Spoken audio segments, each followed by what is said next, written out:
上去讲。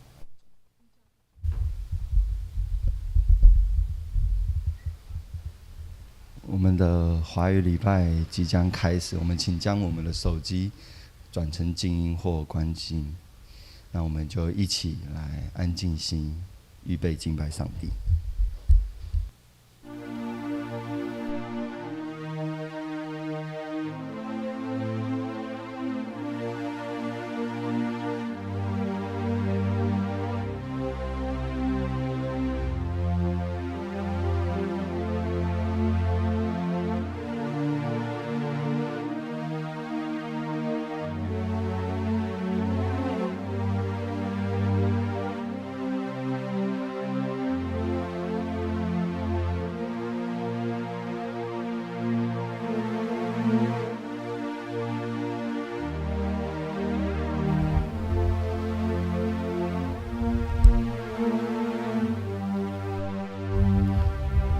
宣召，神啊，求你按你的慈爱怜恤我，按你丰盛的慈悲涂抹我的过犯，求你将我的罪孽洗除净尽，并解除我的罪，因为我知道我的过犯，我的罪常在我面前。我向你犯罪，唯独得罪了你，在你眼前行了这恶，以致你责备我的时候显为公义，判断我的时候显为清正。那我们就一起起立，来到主你的面前，一起敬拜上帝。主啊，我们都亏缺了主你的荣耀。主啊，但我们感谢你，因为主你的宝血洗净了我们的罪孽。主啊，我们每一个人常常或多或少都得罪了主。主啊，我们真的是不配得这份恩典。主啊，但我们谢谢你。谢谢主，你对我们的爱，使我们能够再一次的在安息日与主你重新的连结。父啊，圣灵啊，求你与我们同在。我们也相信此时此刻主你就在我们的周围。让我们一起用诗歌来敬拜颂赞主你，因为主你的名是配得的，是配得一切称颂的。奉主耶稣基督的名求祷告，阿们。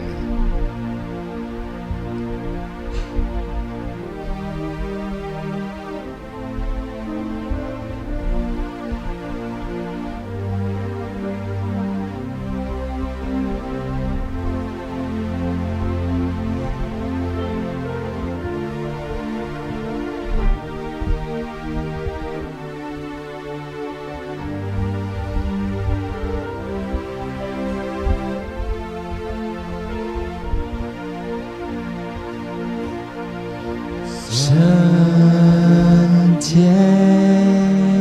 耶稣，你宝座在这里，哈利路亚，你荣耀在这里。圣洁耶稣，你宝座在这里，哈利路亚，你荣耀在这里。君王就在这里，我们焕然献祭，拥戴你为王，荣耀都归于你。君王就在这里，大能彰显这地。和撒那归于至高神主耶稣，圣洁耶稣，你宝座在这里。哈利路亚，你荣耀在这里，君王就在这里，我们焕然献祭，拥戴你为王，荣耀都归于你。君王就在这里，大能彰显这地。和撒那归于至高神主耶稣，君王就在这里，我们焕然献祭，拥戴你为王，荣耀都归于你。君王就在这里，大能彰显这地。和撒那归于至高神主耶稣，更多更多来高举你的名，更多更多来呼喊你的名，更多更多来承认你是主。直到那日，我再见你的面，更多更多来高举你的名，更多更多来呼喊你的名，更多更多来承认你是主。直到那日，我再见你的面，君王就在这里，我们焕然献祭，拥戴你为王，荣耀都归于你。君王就在这里，大能彰显这地。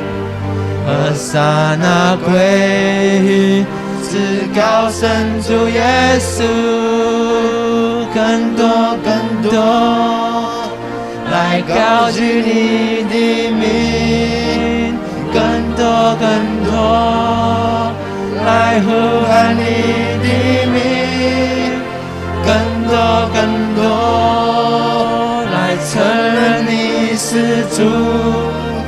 直到那日，我再见你的面，君王就在这里，我们焕然献祭，拥戴你为王，荣耀都归于你。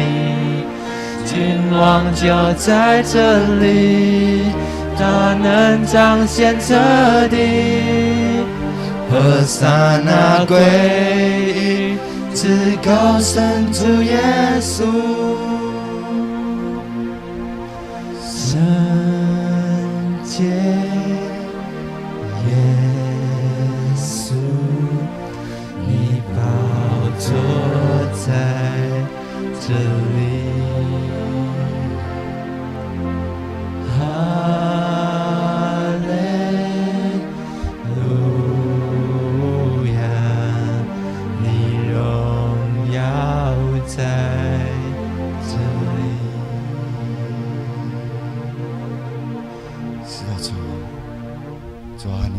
在这里，主啊，你的宝座在这里，主啊，你就与我们同在这个安息日，主啊，我们感谢你，主啊，在我们的生活中，我们常常会碰到许多不如意的事情，我们常常会真的会在痛苦、会在泪水中往前行。父啊，但我们感谢主你，因为主你与我们同在，因为主你是我们的力量，你是我们的磐石，你扶持着我们往前走的力量。主啊，谢谢你，因为主你赐给我们盼望，让我们能够信靠着主你。主啊，愿我们的生命能够献祭给主你，愿我们在我们的生活当中能够更多的来想到主你，更多的来依靠主你，因为我们知道我们自己是没有能力，我们自己是软弱的。主啊，谢谢你，你是我们生命中的活水，你是我们生命中的一切。谢谢主耶稣，奉主耶稣基督的名求祷告，阿们。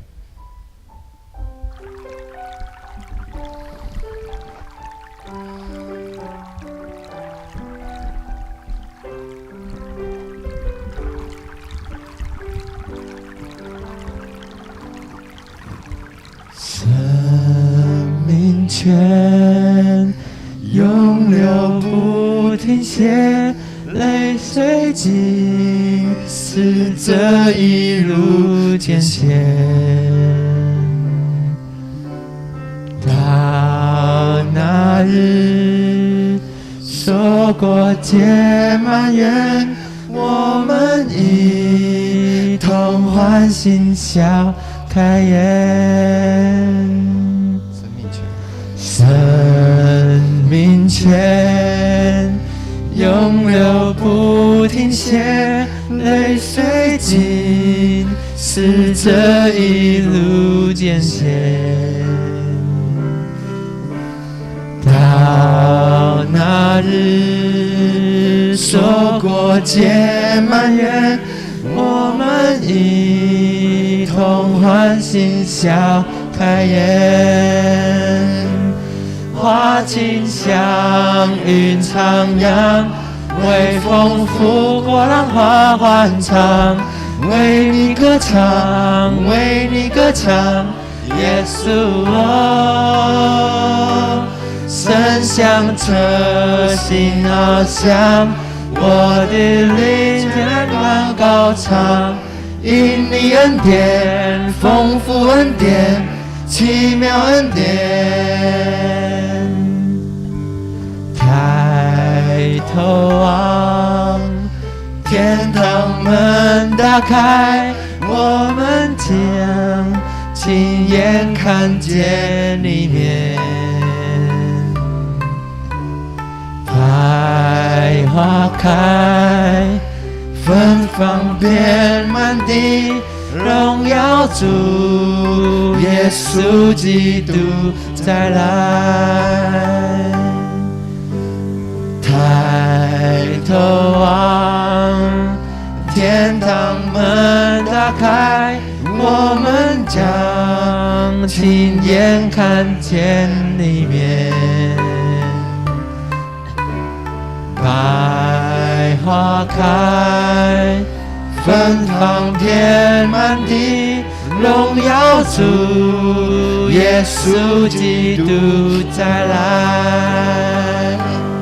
花径像云徜徉，微风拂过浪花欢唱，为你歌唱，为你歌唱，耶稣哦，声响彻心翱翔，我的灵天高唱，因你恩典，丰富恩典，奇妙恩典。生命泉永流不停歇，泪水浸湿这一路艰险。到那日说过结满园，我们一同欢欣笑开颜。花花径像云徜徉，微风拂过浪花欢唱，因你歌唱，为你歌唱，耶稣哦，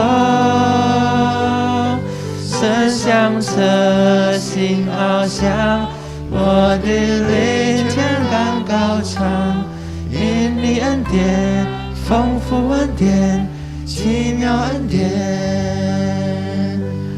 因你恩典丰富恩典，奇妙恩典。哦，是的，主啊，谢谢你，以你的恩典，以你奇妙的恩典，让我们能够在主你里面得着释放，让我们的心灵能够在主你里面得着翱翔。主啊，我们不再被这个世界所捆绑，因为主你所赐给我们真正的自由，我们不再被这个世界的框架所框住，因为主你胜过了这世界。主啊，谢谢你，愿主你祝福每一位弟兄姐妹，能够真正的来活出主你所赐给我们丰盛的生命，也祝福我们所有的弟兄姐妹有主你的爱，有主你的盼望，有主你的信心。主啊，谢谢你，谢谢你，主你是我们生命的泉源。谢谢主耶稣，奉主耶稣基督的名求祷告，阿们。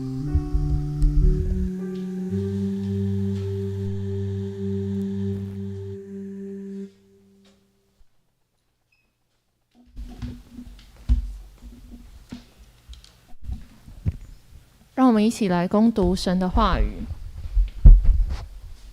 然后你们听我来念，记载在罗马书7章7到11节，请你们来听我来念。第7节，这样我们可说什么呢？律法是罪吗？断乎不是，只是非因律法，我就不知何为罪；非律法说不可起贪心，我就不知何为贪心。第8节，然而罪趁着机会，就借着诫命，叫诸般的贪心在我里头发动，因为没有律法，罪是死的。第9节，我以前没有律法，是活着的，但是诫命来到，罪又复活了，我就死了。第10节，那本来叫人活的诫命，反倒叫我死。11节，因为罪趁着机会，就借着诫命引诱我，并且杀了我。接着我们要请蔡长老为我们证道，今天的题目是我们与恶的距离。我们一起来祷告。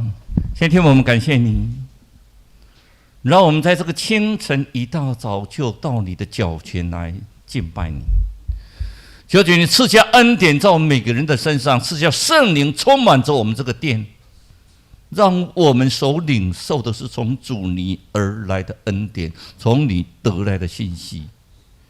谢谢你让卑微的仆人在你的面前能传达你的话语，求你的话语能刺动每一个人的心，让我们知道主真的是爱我们。我们这样祷告，奉主耶稣的名求，阿们。在弟兄姐妹祷告平安。来，请跟你前后左右的人用心用心要跟人家讲平安的话，真的是心，祝你平安，平安，平安。尤其我现在看到前面有一个人他4月9号，我不晓得他跑在哪边刚才有看到他站到前面来，4月9号我们会多一个人，明年的4月9号我们会多3个人。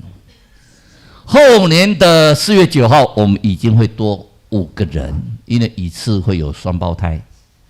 那之后我就看到建辉站在那边，我突然想到说，5月8号也是个很好的日子，是母亲节。那建辉要不要考虑一下？人家义务你已经考虑了，所以你也可以自己准备一下了。好，我们与恶的距离，我们先来看一段影片。好，那把我们灯来，把我们灯稍微关掉一下，我们来看一段影片。一个查某囡仔，你要大家安尼让我当时。整个世界在腐烂，腐烂的都与做错事情的是小明，跟我们做父母的，跟我们的女儿没有关系。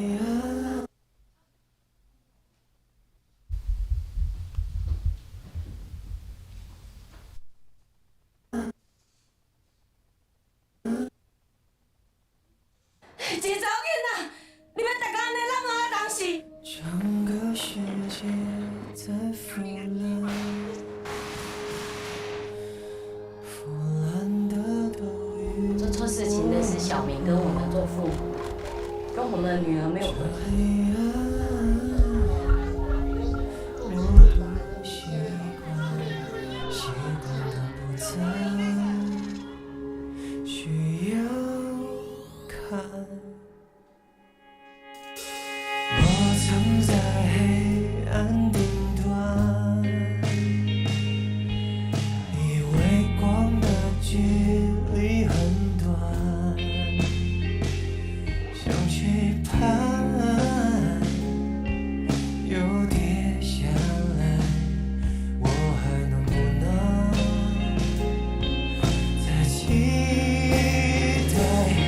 You stay， 多看我一眼，无视我的脸，任何疲倦，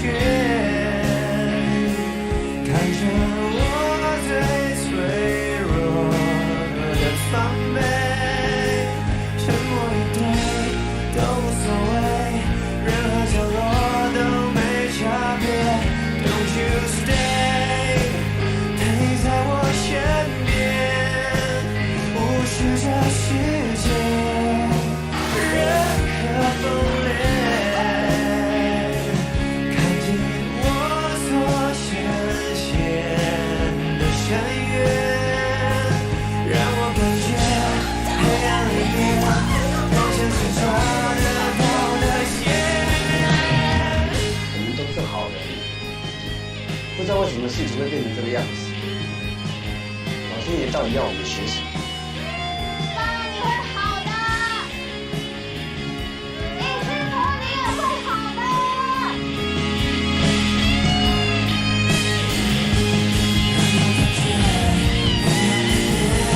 陪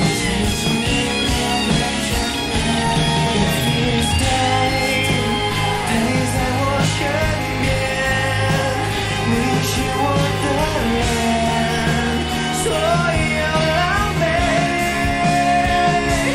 让我阴暗的每一面，不顾一切，包围一切，光线里别让我走远。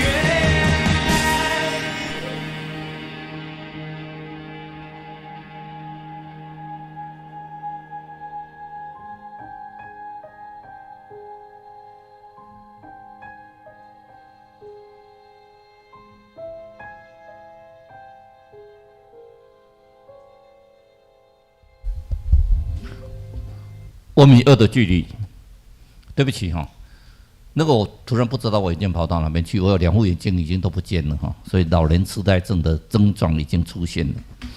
没关系，只要我能够看到你们，最起码是模模糊糊的看到你们，我就很高兴了。1米2的距离，在2018年的时候，很大的风洞在公司园，可能各位如果有空的话，再回去看一下。这个剧应该都还在 YouTube 还是任何一个那个频道都还在。对我们这种学法的人，对我们这种当法官的人，感受尤其深。那是从郑捷的杀人事件所衍生出来的。编剧石君是个基督徒，其实他最主要在讲一件事情：律法跟罪跟恩典的问题。1米2的距离到底有多远？我们看上面这张图。是个人权律师，他是替死刑犯辩护的。郑捷需要辩护吗？杀死4个人，22个轻重伤，这个人不该死吗？有什么好辩护的？这是社会上的一个挣扎。整个社会都赶快把他判死刑，赶快把他判死刑，而且那是这段时间以来唯一执行死刑的最高院判决的法官。黄瑞华现是台湾高院的院长，他是个人权法官，他是主张废死的。他判下那一刻，他说他没办法，他眼泪掉下来。所有的法律已经找不到，他唯一只有死刑，所以判他死刑，而且立刻执行。当时社会上是很轰动，可是这个社会背后代表的是什么？我们是好人，我们是坏人。这个有答案吗？对不对？弟兄姐妹们告诉我，这有答案吗？正觉是好人还是坏人？我上次用一个图给各位看，这是好人，这是坏人，真的是这样吗？我们在我们的社会上，我们当求助的时候，我们遇到一个人，我们看到一个好像在海中的浮木，我们抓住他，你会救我吧？他在了一阵子之后，他把你踢开，浮木他自己拿走了。他是好人还是坏人？当你看到好人的时候，你看到他坏的一面，可是有的坏人，你会看到好的一面。你在恩友教会里面，你会看到很多作奸犯科的流浪汉。你真的比他高尚吗？你真的比他无罪吗？什么是好人？什么是坏人？下面这张图是个媒体，媒体开始捕风捉影，又要拍他的家人，他的家人已经不生气了，所以又要搬走。他的儿子犯罪以后，整个家庭里面被追踪，他的什么的故事都显露出来。哦，人呢，以前他就很孤僻，他说大家都会讲了一大堆的话。有个记者讲：“我们难道这样不是在无形的杀人吗？我们在批判这些事情的时候，是不是无形的在杀人？什么是好人？什么是坏人？我们有恶的距离到底有多远？我们恶的距离到底是怎么样的一回事呢？”他不理我，他不理我，不理我，有了，就理我。我们详细的来读这些歌词，这是一个基督徒的编辑所写的，他得到金钟奖。其实说他在写这些歌词，他在编这个剧的时候，心都在淌血。每一集看完之后，每一集写完之后，他都是祷告再祷告，是神啊，到底什么是你的旨意？到底我这样做对不对？别让我走远。歌词是这样写着：整个世界都在腐烂，腐烂的都与我无关。你没有这种感觉吗？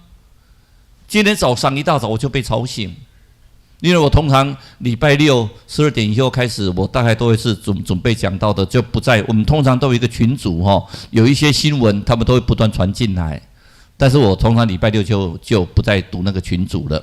到早上6点，那个群组又响了，很急。所以有个保警，今天你们现在应该都还没看到今天的新闻跟电视，搞不好今天电视就会出来了。一个保警的中队长，他去将自己锁在仓库，拿了所有的枪。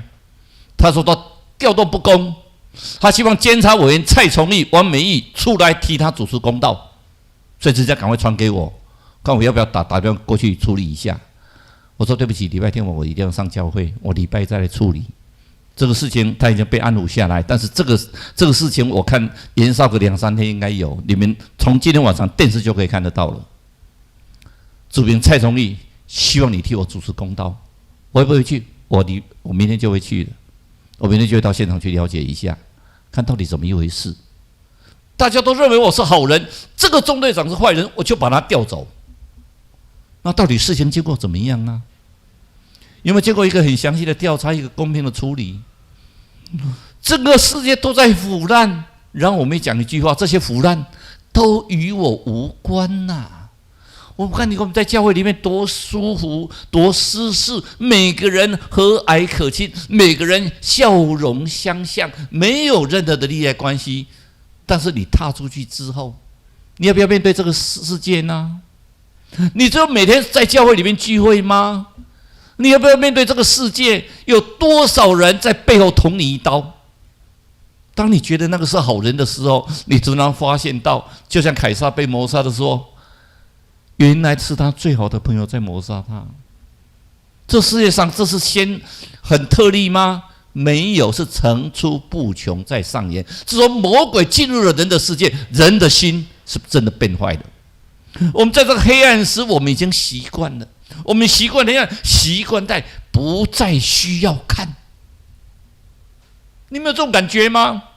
我们对黑夜已经习惯到不需要看。哦，外面凶杀，不是我家就好。乌克兰打仗，不要杀到我就好。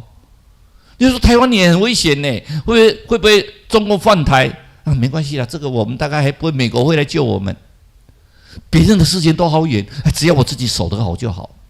我们在教会里面很好就好，外面没有得救的，哎呦，是谁叫他不得救？你看来教会多好，我们得救了，你没有得救。我们已经习惯在把黑暗摆除在外面，而自己忘掉应该去把那些黑暗的地方给它露出光来。看我最脆弱的防备，看尽我所深陷的深渊。这是我们呐。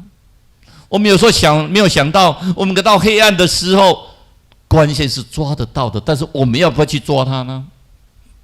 他也讲到今天的题目就是抓住机会，广传福音。我们要不要赶快去抓住机会呢？我的朋友，我的亲友们，还没得到心，还没有得到平静，我们要不要赶快抓住机会，让他看到这个光？也许说，因为他这个事情可能要很多的财力，可能要很多的人脉才可以解决，但是不要忘记，靠着祷告，很多事情可以解决掉。我们不需要人脉，不需要人力，那是我们的努力，但是最人的尽头是上帝的开始。我们为了依靠上帝陪在我身边，你是我的脸所有的蓝背，照亮我阴暗的每一面，不顾一切，包围一切，光线里别让我走远了。光线，别离开我，别让我走远，让我们心中还存着那一线的希望。我们与恶的距离，我们觉得说我们与恶的距离很远，其实它就在门口就在门口，我们与恶的距离，我们怎么样让它光线透进来，而不是我们阻挡光线，就躲在我们自己的黑暗角落，这个都与我无关。我们有没有想到？我们每个人在这里，在舒适的环境，在主的怀抱里面，在主的安慰中，在圣灵的充满中，我们我们感到很快乐。可是你有没有想到外面的黑暗？你能不能将你的光透露一点点？纵然是萤火虫的光，也让它能够显现出来。我们只想快快乐乐，把罪恶隔绝在我们平静生活之外。刚才你们听到这首歌，有空你们回去再听。我每次听一首歌的时候，我心就在刺痛一下。我当33年的刑事庭法官，我判了多少人的罪，我也洗刷多少人的冤枉。但是我怕的是什么？我有多少的案子在冤枉人？人要做神的事情，人在现在要回忆以前的事情来做判断，难不难？难。也许你的真相被遮蔽了，就像郑捷这件案子，几乎不易发觉真相，因为很明显，他就在北捷里面无差别杀人，该死，每个人都说该死，就像那个行淫的妇人，被抓到耶稣的面前，法利赛人跟这祭司就是，我就看你怎么办，就看你在强调爱。我问耶稣，照律法，这个女孩，这个行淫的妇女，应该用石头砸死。我耶稣，你要怎么定她的罪？耶稣不说一句话，在地上画圈圈，然后抬头起来，你们中间没有罪的。他所谓的这个罪，指那个摩西的律法618条，就可以拿石头起来丢他。这个罪包括什么？包括欺骗，包括谎言。也许在这个世界上这不算是罪，但是在律法上这是罪。一个一个鼻子摸着走开呀！那耶稣说你也可以走了，可是他讲一句话：不要再犯罪了。我们都有罪，但是我们要认罪，我们要悔改。在郑捷杀人事件的时候，那是全国愤慨，要求法官赶快判。那个跟他辩护的律师，每个都骂这种人渣，你还要替他辩护？那个律师只讲一句话，这个悲剧里面就是王赦，赦免的赦，王赦。他说：“每个人总有他的权利吧。这是罪恶不赦的人，在法庭上也有辩护的权利吧。”他为了这个事情，如果你们看这个剧演下去的时候，你就会发觉到，其实这个编剧里面就在描写我们这个小型的社会。我们为了替他辩护，岳父不谅解他，太太要跟他离婚，整个社会都在指责他。然后他只讲一句话：什么是对，什么是错？我们真的能够分辨得清楚吗？什么是好人，什么是坏人？难道真的分辨清楚吗？我们说看到报纸所出来的，那就是好人，那就是坏人。现在的法官让我一直很难过的，尤其年轻一辈的法官，他们现在判断的标准不是用证据，而是用感觉。所以现在我们以前的自由心证是要有证据做支撑才叫自由心证，现在法官很多用感觉。很多人进入到法院之后，就到监察院来澄清，非常失望。我们听到了录音带以后，说怎么会这个样子？可是我们也实在没办法，一年6000件，里面起码600件是让人很难过的案件。因为我们是法官，已经在无形之中在锁在他的象牙塔里面变成神了。他的判断里面，你就是不对。我不管你拿什么证据，你就是不对，我就判你的罪。我不管你拿什么证据，我认为你是清白的，我就是判你清白。不要看证据，看我的心证，因为我是神。神的审判别人不能质疑，所以我们叫做审判独立。我讲的话就算数，谁都不能去质疑。真的这样吗？我们在座有几个人受到伤害？这个伤害，用我们的信仰来讲，是必受的承担。正解，如果你去问，你心里自问，该死吗？当然啦，开玩笑，他自己自杀就好了。为了自杀，为了人家判他死刑，他就是无差别去杀人，看到人就杀人家。问他说：“如果你的父母坐在那个北捷的车厢，你会怎么样？”我照杀不误。这个人有教化可能吗？没有吧。该死，全国都说该死，该死，该死！1审、2审、3审，电电强劫。好了，我们都是好人，郑捷是坏人，而且无辜的是他的爸爸妈妈，一直出来道歉。你怎么教这种小孩呀？你教最起码像郑捷一样啊，好好的4月9号又跟你会多2个人出来嘞。教这种小孩，你不教还好，教到这种小孩还害死我们。你从小就把人掐死掉就好啊。他的爸爸妈妈就要搬走，全家就要离开，因为每一天几乎每个人看到他就骂他，啊，那改啦，怎么教的啦？你们父母没责任吗？你们怎么教的？老师怎么教的？然后大家都没问一句：社会怎么教的？你的朋友怎么教的？他的妈妈讲了一句话，这句我觉得蛮经典：天下没有一对的父母要花20年去养一个杀人犯。我如果知道他是杀人犯，我会再继续养他吗？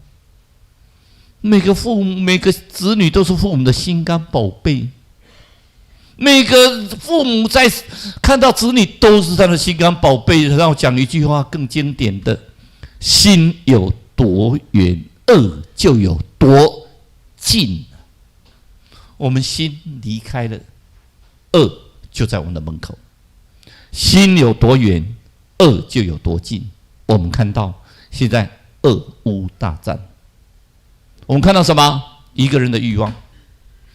我们甚至很喜欢按家人的罪名，我们要打别人，还说这个人不好，这个人是一天到晚骂我，所以我打你。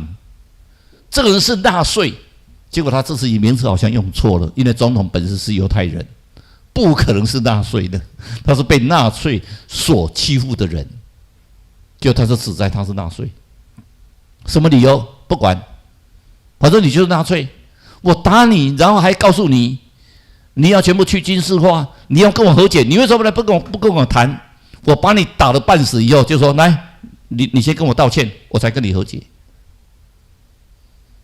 当我们觉得这个世界的价值错乱的时候，我们看到国际上这个价值也在错乱。有没有解？没有解。我提的这个问题是在 ING 耶，目前在进行，怎么样去进行我不知道。所以我们今天间接告诉我们，因为我们属肉体的时候，那个律法因律法而生的恶欲就在我们的肢体中发动了。就每个人从亚当夏娃，从被逐出埃及的人开始，从撒旦叫他吃那个善恶果开始，我们每一个人的心中都有那种隐藏的罪恶。一个最明显的例子，各位知道检举达人吗？每个对现在恨得痒痒的，我们的教会就在这里。只要你去停车看看，那里有个监视器，屋主就立刻打电话来报警，我被开了2张罚单。你要开你就早一点开嘛，那我就不敢停了。他因为开罚单有一段时间，所以我停了2次就开了两张。就警察说还偷偷告诉我，不好意思，是他们检举的，我们非开不可。可是有时候看他停，为什么没有开罚单？因为那是他们自己的车，他们自己的车停不会开罚单，你一停他就跟你开罚单。你觉得这公平吗？这没有叫公平不公平。检举达人认为他做的事情是对的。有个检举达人，整条的巷子里面，他就钻了52只的那个摄影机，只要晚上一到，他们的旁边的住户每个人会停在他家里，这些人都被他开罚单，有的1年接到48张的罚单。你跟他说他违法，有没有违法？有啊。所以这个律法反而会构成我们的一个蠢动，我们与恶的距离。今天我本来要讲3个主题。我就想到阿球跟我讲一句话，我们把每一个主题讲清楚。我们与恶的距离，其实我们与恶的距离也在告诉我们，我们与罪的距离。我们与罪的距离，如果是告诉我们，我们既然捆绑我们的律法上死了，那么我们脱离的律法叫我们服侍主，就是按着什么心灵的心量，不按着仪仗的旧样。所以我在我们的今天的群组邀请各位来礼拜的时候，我特别讲一句话。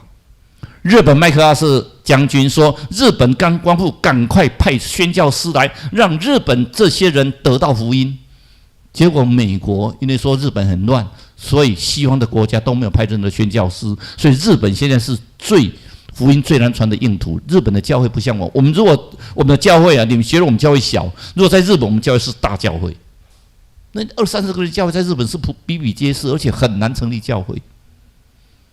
韩国经济萧条之后，每个人迫切祷告，很多圣灵开始发动。整个韩国，如果你去韩国，你看3部，尤其在晚上，你会看到的十字架的灯，几乎每一条小巷子都有十字架的灯在。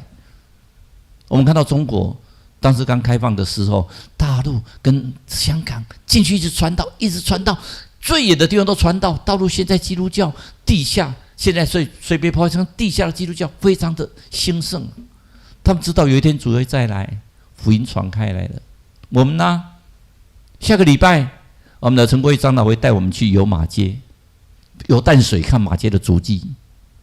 150年前，他来台湾开辟这块疆土，第一个受惠是我们长老教会，因为一个成立南部道会，一个成立北部道会，2个合起来成立现在我们的总会。150年过去的，我们呢太安逸了。我们因为信靠主耶稣，我们教会慢慢长大，每个人大概生活也比较好了，一代一代有时候主的照顾，我们生活大概都比较好。结果我们习惯安逸的生活，习惯教条化的生活。我们呢，每一个人在我们的儿女跟世俗之间，我们在拔河。今天我们9点开始华语礼拜，你能带你的小孩来吗？那是一个挣扎哎，他礼拜天要补习耶。升学压力很大我先把他补习，等他长大，我一定鼓励他来教会。你觉得来得及吗？你跟妈妈说，一个女孩子跟她的妈妈讲说：“我要跟我男朋友结婚。”妈妈说：“你跟她男朋友结婚，我就死给你看。”那个女朋友二话不说，从就跳下去，只讲一句话：“我先死给你看好了。”这就是我们的社会呀。已经到这一种，我们的儿女跟世俗已经在拔河的地步啊！我们与罪的距离啊！我们看当时摩西领200万的以色列人出埃及记的时候，跟上帝是多亲密啊！2个之间在对话，是上帝亲自颁了10条的诫命给以色列人啊！等到约书亚去攻打耶利哥城，那是第2代，他们还是依靠上帝得胜。可是到第3代士师记的时候，人开始背离上帝。哎呀，生活已经很安逸的啦，没有上帝都没关系呀。先起士师有事情的时候再找士师，没有事情的时候，你看过我们的生活过得多好啊！都不要有人管我们了，跟上帝越来越远了。甚至我们不要需要上帝，我们需要的是王，怎么一个人来管理我们的秩序？上帝不需要的吧？上帝看不到啊！上帝慢慢远离他们。所以有400年的孤寂，我们称为400年孤寂。第7章这么写的，我们说什么呢？律法是罪吗？不是吧？可是第8章告诉什么？罪就趁这个机会进入你们。正节杀人事件之后，各位看到没有？1个礼拜以后又有江子翠杀人事件。我们有时候报纸一直在写的时候，我们在模仿。今天早上凌晨发生的，你们等一下会看到报纸。这个保检这种事件，真的处理的人我会去处理，可是处理的人一定会被骂，两边嘛。哎，他这个样子，你就去帮他讲话。那以后我们每个人是不是要模仿他？可是他不这样做，他得不到正义，得不到伸张，怎么办？所以我会说每一个呈现状我都会很详细看，因为搞不好在里面真的是这个人真的是值得我们去怎么去跟他做安排。所以罪是死的还是活的？时间关系，我留给你们自己看。因为今天我准备的讲到很多，但是我只这几句话要告诉你们。第一个，偷来的水是甜的，真言讲的，按这的饼是好的。小时候我们去偷采那个番石榴，把它去偷采番茄，好好吃哦。现在买的再贵不好吃。小时候苹果好好吃哦，因为很贵。现在苹果不好吃，因为太便宜了。我们在花莲看过很多的通奸的案子，那个女孩子都丑得比她太太真的更不像，她太太非常的漂亮，非常的美，非常有气质，可是男孩子还这个丈夫还是去找小三，为什么？偷嘛，偷吃。我们都觉得偷偷做这些东西有一种快感，是魔鬼给我们最大的一个伎俩。所以罗马17章15节说，保罗先生说，我所愿意做的我不愿意做，可是我不想做的结果罪却扯上了我。有一个大画家，他非常的会画画，他去找，他画个天使，走，突然看到一个人，气质非凡，看着就天使的样子。他说：“你给我当模特儿好不好？如果这幅画我能够卖到好价钱，我就会给你一大笔钱。”那个人当然说好啊，他就在那边画成天使的模样。哇，这张画好多人很喜欢啊！这个真的造成大轰动，他得到一大笔钱呢。然后他就赶快去找这个签人，哎呦，谢谢你！我画了这张图以后啊，全部的人都认为我真的是一个很有名的画家，我得到一大笔钱，这笔画我卖了一大笔钱，所以我分给你一大笔钱。那个签人当然很高兴啊，就拿了。这个画家非常的有名，隔了几年之后，这个画家。人家说你只会画天使，你会不会画魔鬼？好了，那我去画魔鬼。找了老半天，可是看起来都一样哎，找不到魔鬼的那个样子。魔鬼到底是什么样子？看起来就是觉得这个人很讨厌、很可恶。人家说你不管到监狱找找看，因为监狱都是作奸犯科的，他就到监狱里面就经过允许在监找，找到一个人看起来就是像魔鬼。说好了，我给你钱。在监狱里面很需要钱啊，你当我的模特儿。那我签人说好啊，就开始画了第一天，第二天他越看那个人越看越像魔鬼。第3天，然后那个人哭起来，一直哭。那个人问他说：“你为什么哭？”我说：“你记得吗？当时你画天使就是我。”怎么可能？你画的天使就是我，你从现实脸变成这个样子，是魔鬼的一个脸。他说：“你给我一大笔钱，我开始吃喝嫖赌，钱花光了，我开始抢劫，我开始杀人，我开始做尽所有的不好的事情，所以我被下监，就是我变成魔鬼，你让我从天使变成魔鬼。”为了你给我一大笔钱，你说这个人怎么这么傻？我都希望我买乐透赶快中奖啊！我中奖以后，我一定会捐给教会，我一定会做慈善事业，我会去养个球队，我去做什么？我去做什么？等你中奖之后，你会做吗？据统计，中奖的人大概10个有9个下场都非常的凄惨。我们与天使的距离，我们与魔鬼的距离多远呢？多近呢？我们与恶的距离，我们与罪的距离。今天借着我们短短30分钟，我还要告诉各位，不要把你自己摒弃在里面，不让那个光线透出去，照亮那些黑暗的地方。那我们一同起立来唱回应诗歌。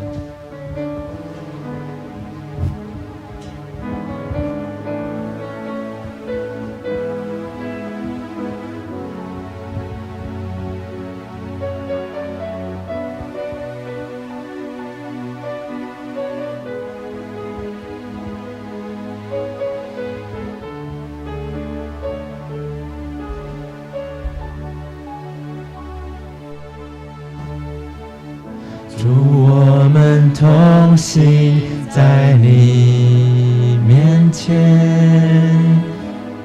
以祷告寻求你面。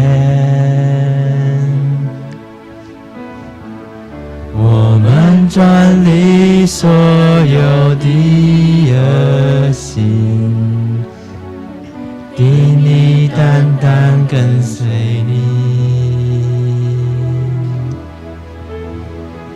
主，我们是属你的子民，求赐下复生的心。我们要回转向你复兴，也要看见复兴。我们呼求你，阿爸父，这礼拜宝座在这地，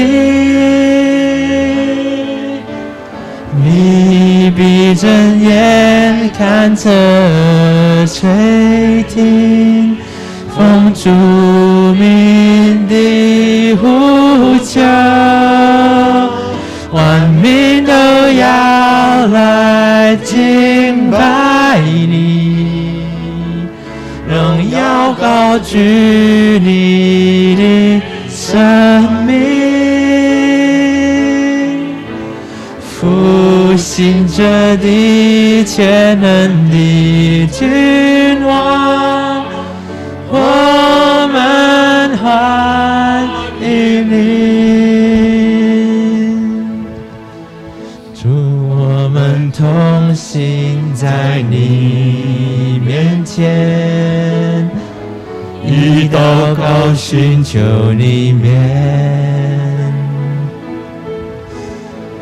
我们转离所有的恶行，愿意单单跟随你。主，我们国家是属于你，求你来掌管全地。愿你来怜悯医治这地，荣耀再次降临。我们呼求你，阿爸父，这里你要坐在这地，你闭睁眼看着垂听，奉主名呼求，万民都要来敬拜你，荣耀高举你的生命。天的父神，我们呼求你，让我们不要只抱出与罪的距离，让我们知道怎么去服侍你，让我们这个微光，让我们微小的光芒能够照亮这个世界、这个社会、这个每一个角落都有光芒。我们不是自己求我们跟神的亲近，我们要求每个人为信者能够得着您的福音。求主你帮助我们，求主你悦纳我们，求你赐我们勇气，求你让我们知道，在这个世界上的恶不断在群袭着我们，这时的罪不断在引诱着我们，我们要靠主得胜。主，我们呼求你，我们要靠主得胜。我们这样祷告，奉主耶稣的名求，阿们。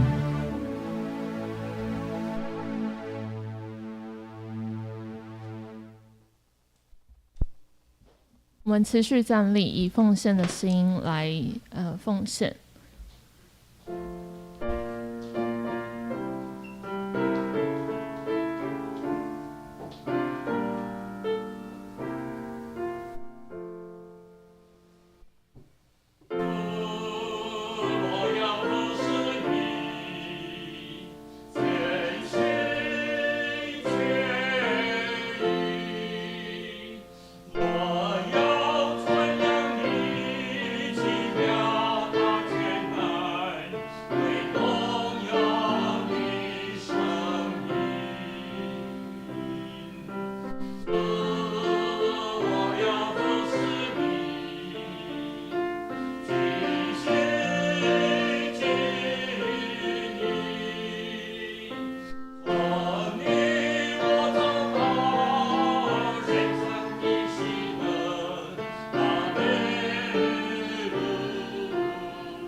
请坐。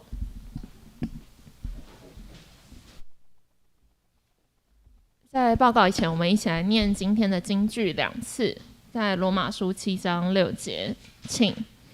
但我们既然在捆绑我们的律法上死了，现今就脱离了律法，叫我们服事主，按着心灵的新样，不按着遗文的旧样。但我们既然在我们的律法上死了，现今就脱离了律法，叫我们服事主，按着心灵的新样，不按着遗文的旧样。罗马书7章6节。下周服事的同工请预备心。让我们来看今天的报告。今天是台南神学院的奉献主日，然后请大家为南神的教育事工跟经费来代祷还有奉献。第二点就是在下周日的主日之后，然后夫妇团契要到淡水，有马街上路淡水150周年故事之旅，然后大家可以一起参加。然后如果要参加的话，可以在公布栏报名。那接着我们也一起为着就是乌俄两国的战争和平来代祷，然后也为着周报上写的代祷事项一起来代祷。让我们一起起立来共祷。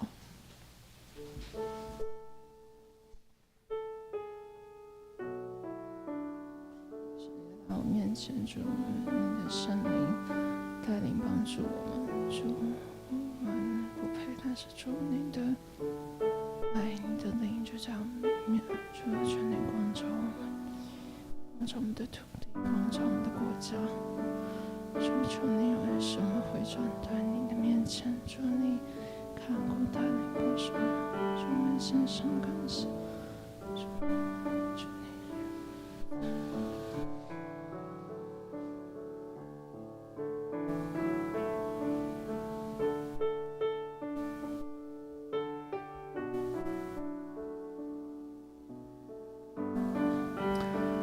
父神圣，我们爱你，主，求你光照我们，使我们能够回转到主你的面前。主，我们将我们的国家交托在主你面前，也将我们教会交托在你面前。特别主，我们也将俄国跟乌克兰两国的战争交托在主你的手中。主，求你安慰那受伤的心灵，医治那痛苦正在战争当中不安的人民。主，求你赐下平安在他们里面，也使两国的战争能够早日得到调节。主，求你看顾跟保守。主，我们将我们每一个人的重担交托在主你面前。主，我们身体上有病痛的，我们在工作在学业上遇到困难的，主，求你带领跟保守。主，你看见我们的需要，也看见我们那有声无声的祷告。主，求你悦纳，也带领我们走在你和你心意的道路上。主，我们将我们自己全人交托在主你面前，求你看顾保守我们。我们这样祷告，乃是奉靠主耶稣基督的圣名祈求，阿们。我们一起来唱颂龙诗歌，唱了我们请蔡长老为我们祝祷。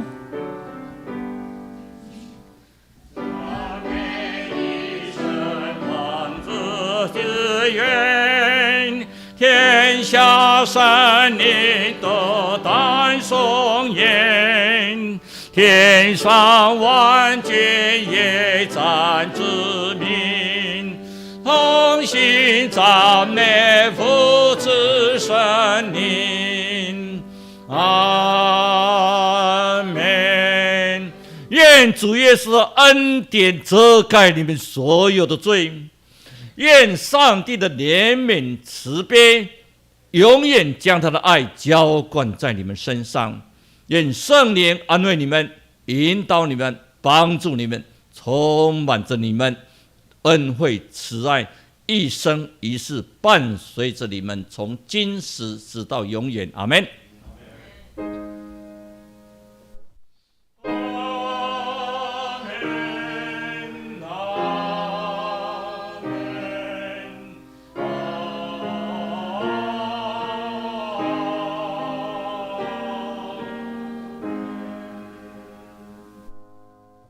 请坐，默祷。